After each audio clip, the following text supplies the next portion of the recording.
All right, China's doing some big stuff, and we really need to pay attention to that country because they are a threat to us.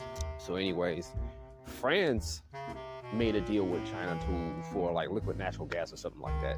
I think it's like LG and I think it's LNG or something like that. Anyways, and they're doing it in the yuan. I think that's what it is. I think that's in the Chinese currency.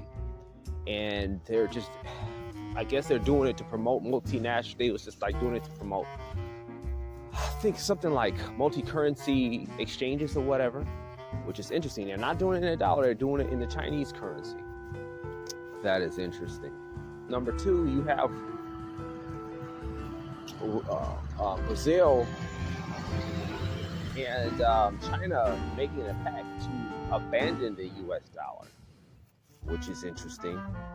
And here's the thing: Peter Schiff did explain this, but I think he's a dude you should check out. But he was just like, basically, the reason why the dollar is used. He talked about why the dollar was the U.S. The history of why the dollar was the U.S. The world reserve currency.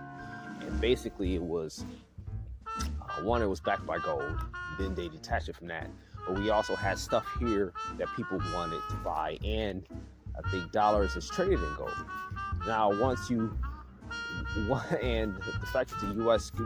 currency is the reserve currency of the world, but when it stops being the reserve currency of the world and stop being traded in dollars, it's going to be very, very hard here because the demand for dollars won't be as high.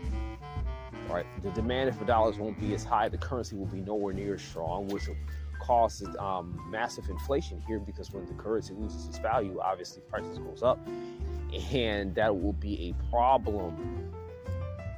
So you have China and Russia doing military drills with each other because probably that's I think they could basically in the U.S. consider this a threat, but they would consider the U.S. a threat.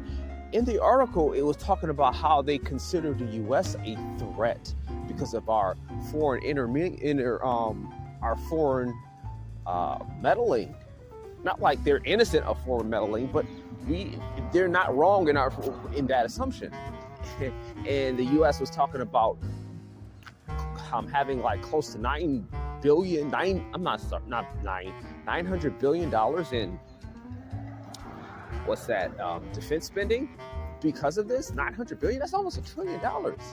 And we're running really, really high deficits. I don't even know what the deficits are now, but I know like we're running at a trade deficit. I know there's a few countries that are running at a surplus. It's Russia and a few other countries. I think it's Russia, Norway, Australia, and I think the top two were Russia, and I forget which one. What was the other one?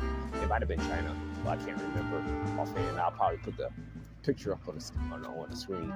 But anyways, yeah. So this is a big deal. But it's just that they're adamantly trying to abandon the dollar. You know, we got more debt. We're the biggest debt nation in the history of the world. We run some big fat trade deficits, and it doesn't look like we're going to pay them. I mean, what do we sell here that people want? And we're exporting our nonsense. I talked about it recently where Ghana made that ruling against gay people, which was I think had a large part to do with the U.S. Exporting, just trying to dominate culture over there in an unhealthy way. It wasn't like we was just. There's a way of helping homosexuals, but that's not it. I don't think the homosexuals should be, even though I don't agree with the lifestyle, I have family members like that, and I wouldn't want them to be targeted and put in jail for being homosexual. That doesn't help, right? That doesn't help at all. Even though I don't agree with the lifestyle, I don't agree with smoking either, but I don't think somebody should be targeted and put in jail for smoking, you know? Anyways, it's not really about homosexuality. This is about Russia and China. So there's just something to pay attention to, the BRICS nation. All I'm trying to say is basically, I think America just remind me of Mystery Babylon, and people just need to find a way out if they can. Look for other places to go. At some point. Have that option available to you. And then you have the recent dealings with Saudi Arabia. They did a peace deal with Japan, with China which means the U.S.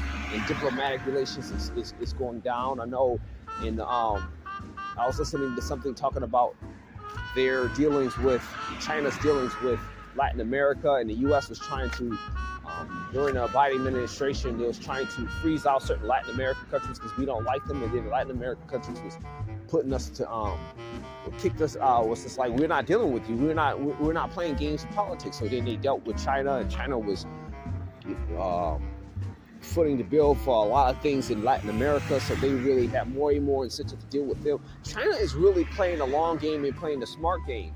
They're using our dollars to buy things overseas, or to buy things overseas that can give them a political and economic advantage. So that's just my take on the world scene. But whatever. That's all I really have to say. Thanks for your time. Thanks for watching. Have a good day. Peace.